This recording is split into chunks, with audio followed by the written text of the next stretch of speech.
Ever wondered why some trends are just suddenly everywhere? Newsflash, nothing gets popular by accident. I'm Brittany Luce, and on the It's Been a Minute podcast, I take the things you and I are both obsessing over and show you the invisible forces behind the scenes that make us love it or hate it. Be smarter about what you're consuming. Listen to the It's Been a Minute podcast today. Megan Gambino has always loved the Winter Olympics. I would say I got interested in the Winter Olympics in the 90s as a kid with Lillehammer in 94 and Nagano in 98. Megan is a senior web editor for Smithsonian Magazine, where she oversees travel coverage. At the time, I was figure skating. I was just taking lessons. My aunt also did a stint in the Ice Capades. Really? Yes. And she was a competitive synchronized skating coach in Detroit. So she was a big influence on me in those skating years. So at the time, I was super interested in watching Nancy Kerrigan, Michelle Kwan, Surya Bonali. I was really amazed when Surya landed her famous backflip on one blade at Nagano. Megan also happens to come from a skiing family. My mom is a ski instructor, so she specializes in adaptive skiing, which is teaching people with physical or cognitive challenges. And she taught me to ski really young. It's something she does a lot with her own family now, including her 8 and 11-year-old daughters, and they're all excited to follow the Winter Games in Milan this year. I would say now my favorite events lean more towards skiing, both alpine skiing and freestyle skiing. But behind that excitement, Megan recognizes the shadow hanging over the world of winter sports.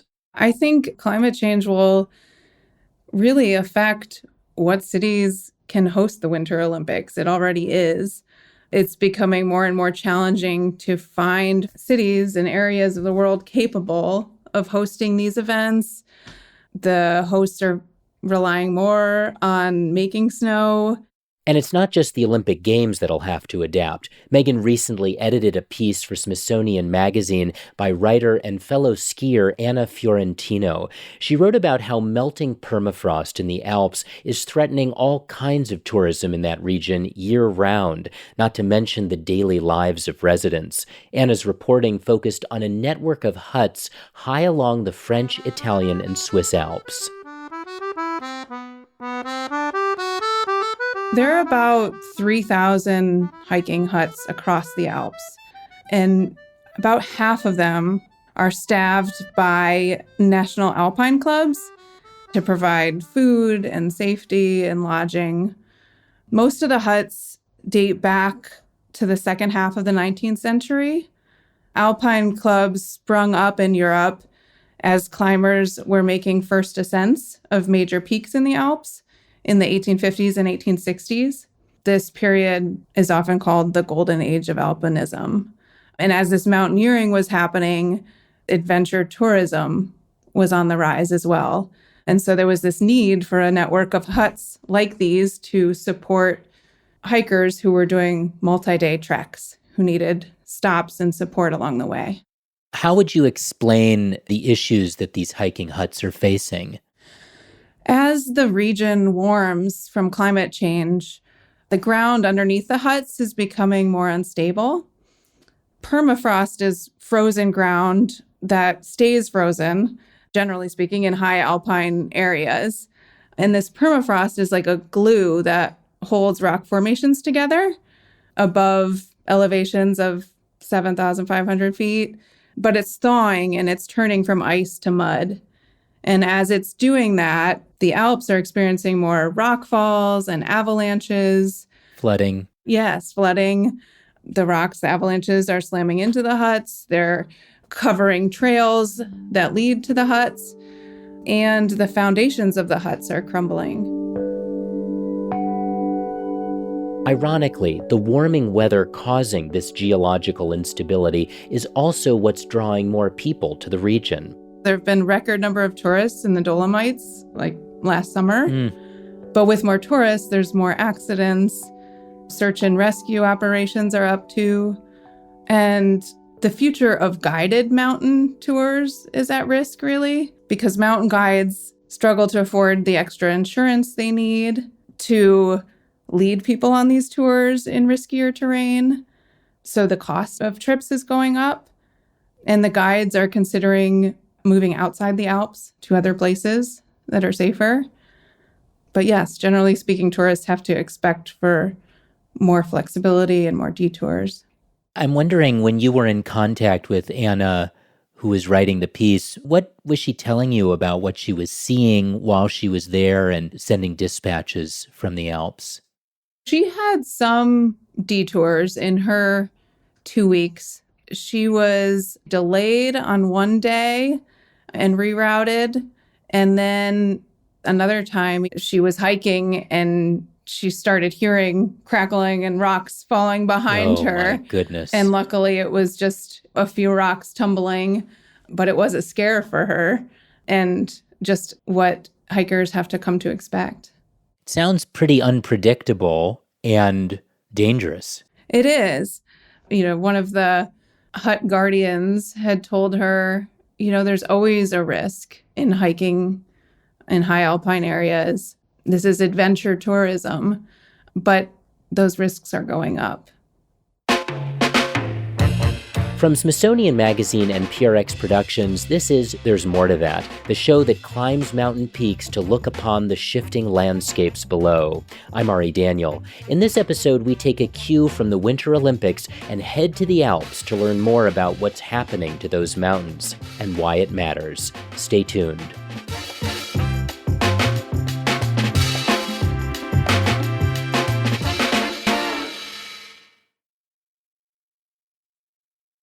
I was born and raised in the Alps, so I grew up 30 kilometers north of the Matterhorn, so the emblematic Toblerone mountain. This is Markus Stoffel. He's an environmental scientist at the University of Geneva.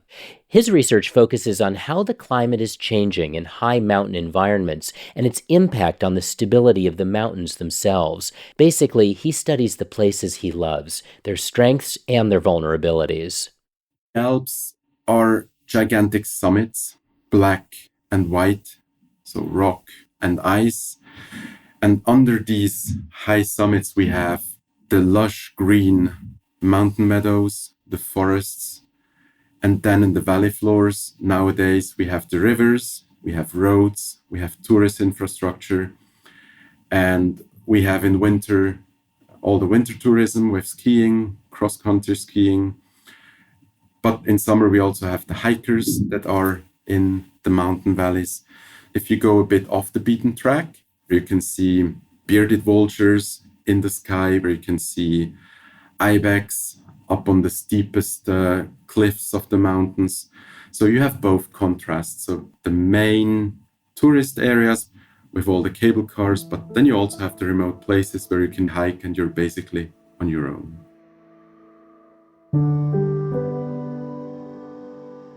So you grew up with the Alps basically as your backyard? Yeah, the Alps were basically my backyard when I was a kid. During winter, I would be on the slopes skiing on Wednesday afternoons, Saturday afternoons, and on Sundays. And during the summer with my parents, we would go up to a high elevation site where my grandparents had a holiday house. And I would stay there for 8 weeks in summer. We had a mountain farmer nearby producing cheese every morning over a wood fire pit. And we basically stayed with that farmer. And when we returned at lunch, we were smelling like a chimney. We were helping him to produce the cheese. We could taste the fresh cheese. So it was amazing. But he would soon come to learn that larger forces loomed over the Alps, threatening this idyllic existence. I was in the last year at high school. There was a major flood in my hometown, 500 million in damage. And this also then defined my future trajectory. I was not prepared to look into natural hazards, but that episode was really dramatic. So not just for the damage, not just for the people that were killed, that was obviously the biggest tragedy. But as a teen, all of a sudden, there were no restaurants open anymore. There was nowhere to meet with friends. And this then made my decision much easier. I wasn't prepared to do geography, but that day after the disaster, I decided to study geography and to look into what climate is doing to natural hazards. How is a warming climate, a changing climate, altering the landscape of the Alps? I would say the most obvious change is the glacier retreat. So in the last 25 years, glaciers in the European Alps have lost 40% of their mass. Wow. So almost half of what was there in the year 2000 is now gone. Another huge change that can be observed more is the thawing of permafrost. Permafrost is the ice in the underground. It's hidden. Normally, you do not see that ice, but this ice can be in bedrock or it can be in unconsolidated debris on talus slopes. And what happens here is when warming hits the ground, this ice, which acts like concrete, becomes warmer, and the material that was kept on steep slopes loses its equilibrium and will either gradually or instantaneously be released, follow gravity, and fall down slopes and into the valley floors. Instabilities can also occur whenever glaciers are retreating, because you have to imagine glaciers oftentimes occupy valleys. And as they retreat, they liberate valley floors. And for as long as the glacier was in place, this ice exerted pressure on either side. So kept the material on the slopes, but also weakened the slopes through the pressure it exerted. And as the glacier disappears, these slopes can become unstable and they can also create major mass movements. And we have had several of these events. Oftentimes we see small rockfalls, so just a few cubic meters of rock or of debris falling down. That's not a major issue. It can be a problem if you're on a hiking trail in summer or if you're mountaineering. But we've also had much bigger events lately. Like the one that made international news last spring. Some of you may have heard of the Blatten landslide in May. The footage of the Blatten landslide is online, and it's terrifying to watch. It's this gushing, cascading torrent of rocks and dirt and ice bombing down an otherwise lush green mountainside and burying nearly the entire village below in a matter of minutes. These rock ice avalanches, they have speeds of up to 300 kilometers an hour. So basically, once the rock ice avalanche, as we call it, starts, there's nothing you can do. In the case of Blatten, of that landslide, what happened, luckily, is that the authorities, a few weeks before the disaster occurred, they realized that something was completely wrong up on that mountain. They had already equipment installed for monitoring. They intensified the monitoring, and in the weeks preceding the disaster, they decided to evacuate the village. So the event did not occur out of the blue. I have been studying rock ice avalanches across the world, especially also in high mountain Asia. But still, when it hits your place, it's always different. And thanks to the evacuation of the village, I mean, the houses were destroyed. There's not much you can do about the houses. But none of the 300 inhabitants was killed. There was one farmer who was at the site looking after his animals, who unfortunately was killed by the event, but all the people living in the village of Blatten were saved in time. You mentioned you had friends who were from that village. What did they tell you? I mean, how did they react or respond to such a catastrophe? It's a small mountain community, and the people from that valley, most of their families, they have been in the valley for centuries. For them, it's a disaster. Of course, they're extremely grateful that the authorities were taking them out of the village.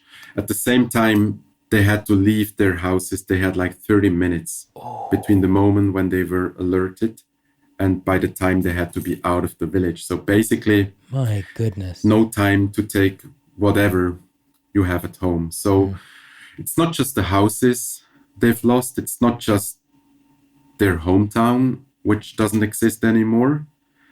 Also, most of their personal belongings are now covered with dozens of meters of debris.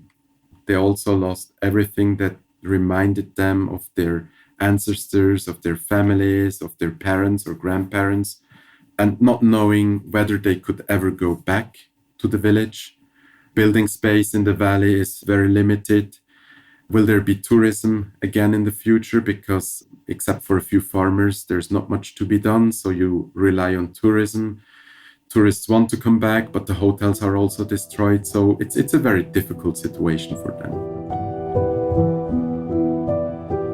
What sort of monitoring systems are in place for rock slides and avalanches? So basically, there is satellite-based monitoring, and Switzerland is monitoring these movements systematically across the country. And authorities in all different parts of Switzerland, they have access to the data. They know where things can happen. They know which slopes are moving. They know how fast the slopes are moving based on satellite information. But then there's also ground truthing. That's basically boots on the ground kind of science, double-checking the satellite data with one's own eyes and ears. They also install cameras to observe changes. They install GPS devices so they can really detect changes of a few millimeters and see whether these movements are accelerating or whether they stay the same. Whenever clefts are opening, they can also put what we refer to as extensometers, so they can check the opening of these clefts. And nowadays, with mobile phone connection in mountains, it's very easy. So you have 24/7 access to this data. In the case of smaller events, so if you have just rockfalls, you can also put countermeasures in place. You can put dams or fences to stop these mass movements. But in the case of rock slides or these rock ice avalanches, you have millions and millions of cubic meters. There's no way to stop them. You can basically monitor them. You can try to make sure that no new constructions, no new buildings are put there. So you can make sure not to increase future risks. But there's basically nothing you can do to stop these processes. If you go to winter hazards, snow avalanches, similar techniques can be used. So you can measure snow height. You have observers who do snow profiles, who try to detect weak layers in the snow.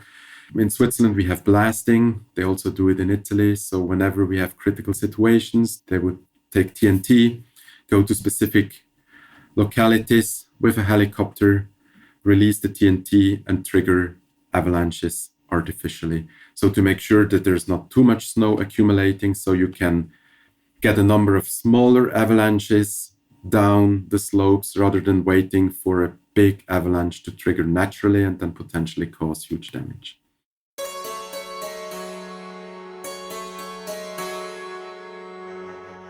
As if the rock landslides and snow avalanches weren't enough, droughts are now a problem in the Alps as well.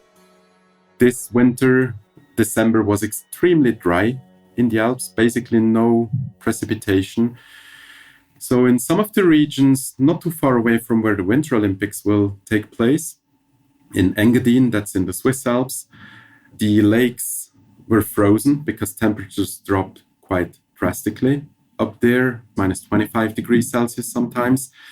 And there the lakes were freezing, so they have what they call black ice, but no snow. Which is definitely unusual.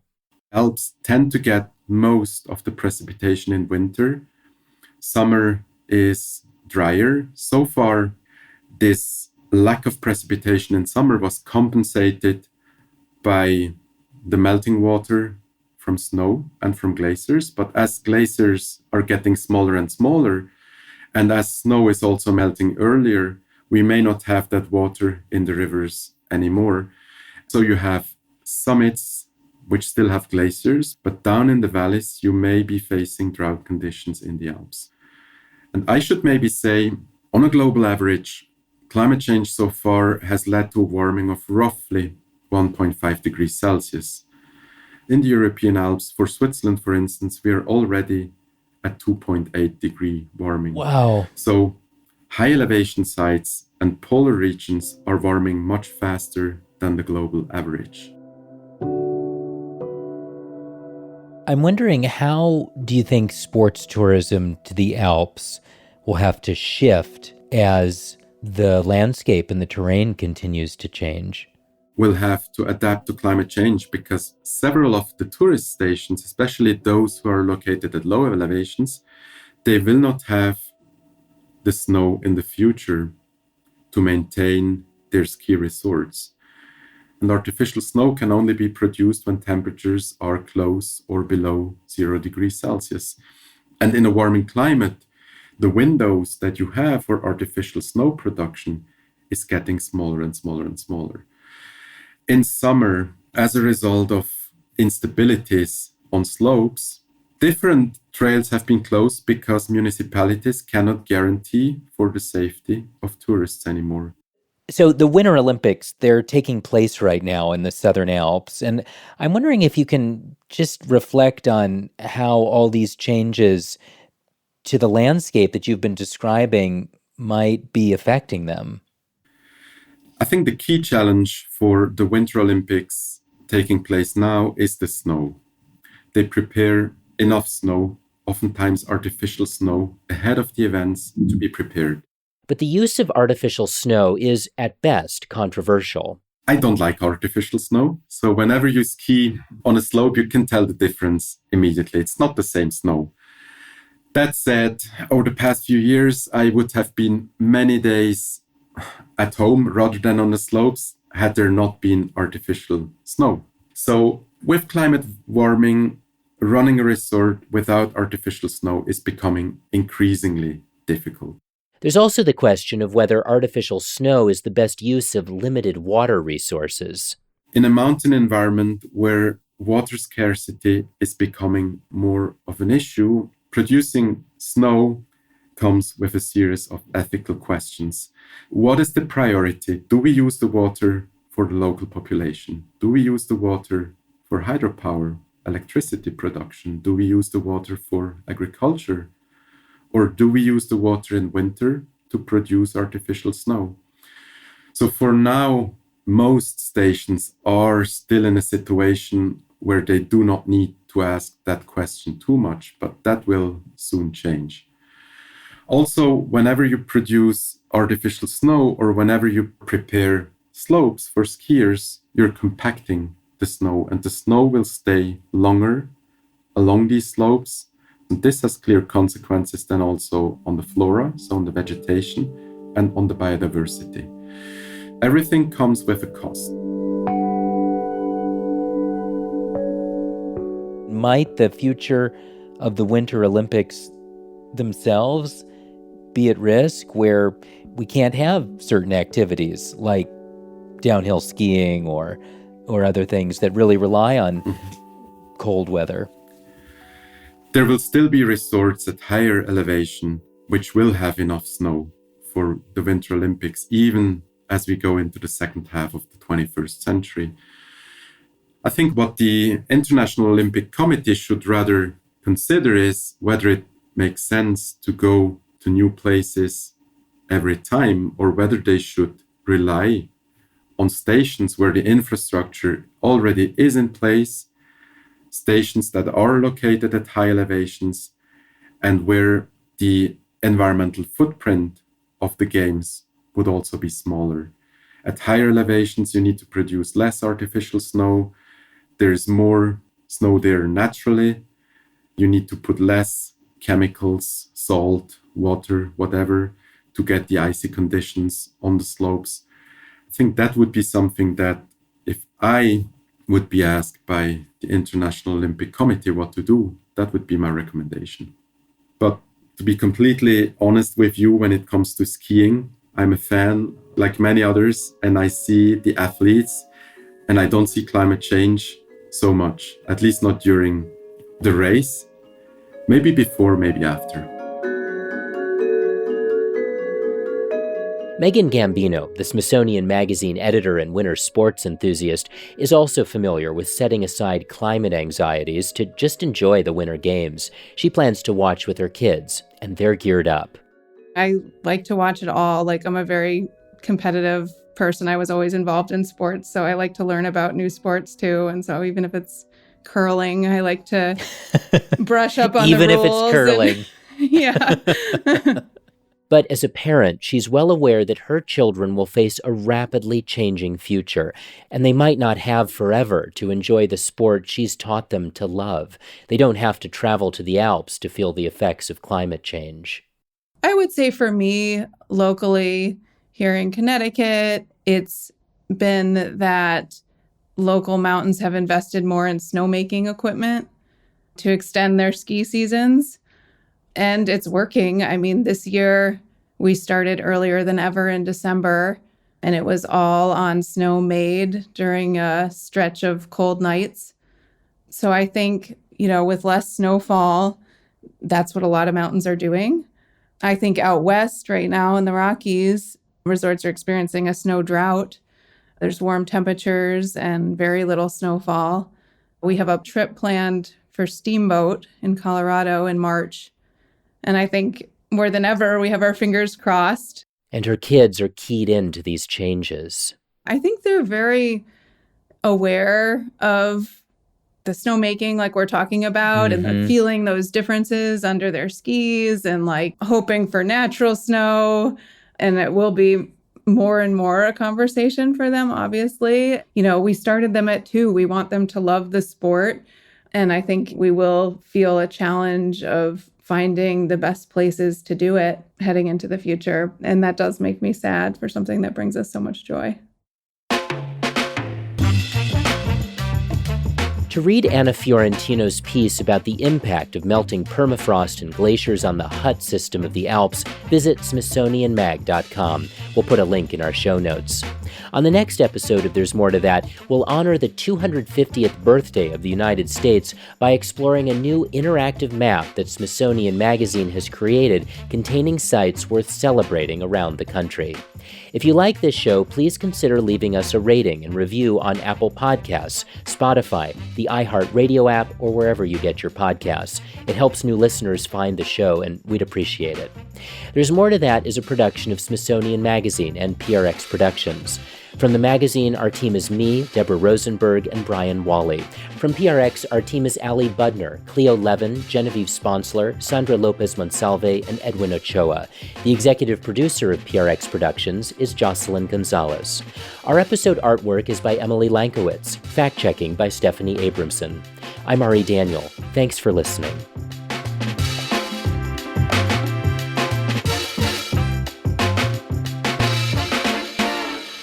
You're a pretty good skier, I imagine.